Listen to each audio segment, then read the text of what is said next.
Hello বন্ধুরা, আজকে Sunday, আমার ছবি তোলার দিন। আমি আজকে মহারাজাতে এসেছি ছবি তোলার জন্য, কিন্তু ওয়েদারটা দেখো, এরকম কুয়াশায় ঢাকা, প্রচণ্ড ঠান্ডা, কুয়াশায় কিছু দেখা যাচ্ছে না। আজকে হয়তো আর কোনো ছবি তোলা যাবে না, কারণ এই কুয়াশায় কিছুই দেখা যাচ্ছে না, তো কী ছবি তুলবো। তো দেখি যদি কিছুক্ষণ ওয়েট করি, যদি কুয়াশা কাটে তাহলে ভালো ছবি হবে। একটা দারুণ জিনিস দেখবে, দেখাচ্ছি। বলো তো এগুলো কি?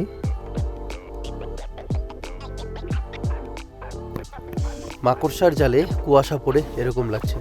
এই জিনিসটা আরেকটা খুব সুন্দর লাগে, বড় যখন মাকড়সার জাল যখন দুটো গাছের ডালের মাঝখানে আটকে থাকে, মানে মাঝখানে যখন মাকড়সার জাল বনে, তো তখন কুয়াশা ওখানটা এত সুন্দরভাবে পড়ে থাকে, একদম মুক্তোর মালার মতো লাগে।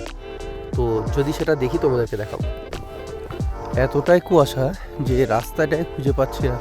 এর আগের দিন এখানে এসেছিলাম, কিন্তু কোন দিক দিয়ে ঢুকেছিলাম সেই জায়গাটাই খুঁজে পাচ্ছি না, এতটাই কুয়াশা। চোখে দেখা যাচ্ছে না, কিন্তু আওয়াজ শোনা যাচ্ছে। অনেক পাখির কল শুনেছি, কিন্তু একটাও সেরকমভাবে দেখা যাচ্ছে না। এই কুয়াশায় কী দেখা যাবে? এই কুয়াশা দুহাত দূরে কিছু দেখা যাচ্ছে না। ঠান্ডার দিনে সবচেয়ে বড় হিলেন এই কুয়াশা। অবশেষে অনেক খুঁজে জায়গাটায় পৌঁছেছি। এই যে জায়গাটা, এখানে ওয়াটার বার্ডস প্রচুর আছে, ক্লোভার থেকে শুরু করে স্যান্ড পাইপার অনেক কিছু আছে। তো দেখি কিছুক্ষণ ওয়েট করি কুয়াশা কাটার, তারপরে দেখছি কি হয়।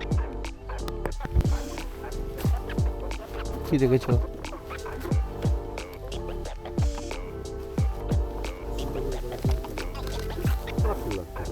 ককটেল কোথায়?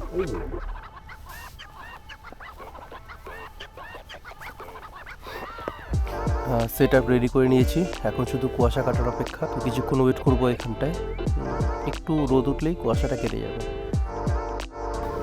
এখান থেকে এখন বেরিয়ে যাব।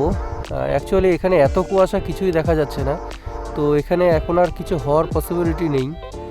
তো আমাদের ওইখানেই, আমাদের ফরেস্টের পাশেই আব্দুলঘাটা বলে একটা জায়গা আছে, সেখানে ব্লু থ্রোট এসেছে, তো সেখানেই যাব এখন, দেখি ব্লু থ্রোটটা হয় কিনা।